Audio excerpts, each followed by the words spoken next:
విజయవాడలో లులు మాల్కు భూమి కేటాయింపును సవాల్ చేస్తూ దాఖలైన పిటిషన్పై ఏపీ హైకోర్టులో విచారణ జరిగింది. బిడ్డింగ్ విధానాన్ని పక్కన పెట్టి భూమి కేటాయించారని పిటిషనర్ తరపు న్యాయవాదులు కోర్టుకు తెలియజేశారు. రాష్ట్రంలో పారిశ్రామిక అభివృద్ధి కోసం నిర్ణయాలు తీసుకున్నట్టు ప్రభుత్వం తరపు న్యాయవాదులు కోర్టుకు తెలిపారు. పరిశ్రమల విషయంలో చిన్న, మధ్యతరగతి, భారీ, మెగా ప్రాజెక్టులకు అనుమతులు ఇవ్వాలనే నిర్ణయం గత ఏడాది డిసెంబర్లోనే తీసుకున్నట్టు కోర్టుకు వివరించారు. ఈ పిటిషన్పై కౌంటర్ దాఖలు చేయాలన్న హైకోర్టు తదుపరి విచారణను 2 వారాల పాటు వాయిదా వేసింది. విజయవాడలో లులు మాల్కు భూమి కేటాయింపును సవాల్ చేస్తూ దాఖలైన పిటిషన్పై ఏపీ హైకోర్టులో విచారణ జరిగింది.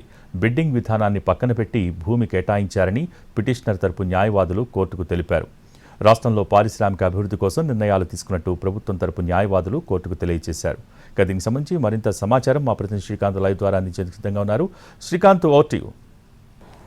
విజయవాడలో లులు మాల్కి సంబంధించి భూమిని కేటాయిస్తూ ప్రభుత్వం దాఖలు చేసిన పిటిషన్ని సవాల్ చేస్తూ కూడా ఏపీ హైకోర్టులో ప్రజా ప్రయోజన వాద్యం అయితే దాఖలైంది. దానికి సంబంధించిన ఆ పిటిషన్ మీద అయితే ఇవాళ న్యాయస్థానం విచారణ కూడా జరిపింది. ప్రధానంగా పిటిషన్ తరపున న్యాయవాది వాదనలు వినిపిస్తూ బిడ్డింగ్ ప్రక్రియ అనేది ఏమీ లేకుండానే లులు కంపెనీకి ఈ భూమిని కేటాయించారు. ఆల్టర్నేటివ్గా ఏపీఎస్ఆర్టీసీకి కూడా భూమిని కేటాయిస్తామని కూడా ప్రభుత్వం చెప్పిందనే విషయాన్ని న్యాయమూర్తి దృష్టికి కూడా తీసుకెళ్లారు. అసలు బిడ్డింగ్ ప్రక్రియ అనేది చేపట్టకుండా నేరుగా ఒక సంస్థకి, ప్రైవేట్ సంస్థకి ఇంత పెద్ద ఎత్తున భూమిని కేటాయించడం అనేది నిబంధనలకు విరుద్ధంగా జరిగినట్టుగా కూడా న్యాయస్థానం దృష్టికి తీసుకెళ్లారు. దీంతో పాటుగా ఏపీ టూరిజం పాలసీకి విరుద్ధంగా ఈ నిర్ణయాలు జరిగిందనే విషయాన్ని పిటిషనర్ న్యాయమూర్తి దృష్టికి కూడా తీసుకెళ్లిన నేపథ్యంలో ఏపీలో పారిశ్రామిక అభివృద్ధికి సంబంధించి నిర్ణయాల్లో భాగంగా ఈ నిర్ణయాలు తీసుకున్నట్టుగా అయితే ప్రభుత్వం తరపున న్యాయవాది న్యాయస్థానం దృష్టికి కూడా తీసుకెళ్లారు. గత ఏడాది డిసెంబర్లోనే ఏపీలో పారిశ్రామిక అభివృద్ధికి సంబంధించి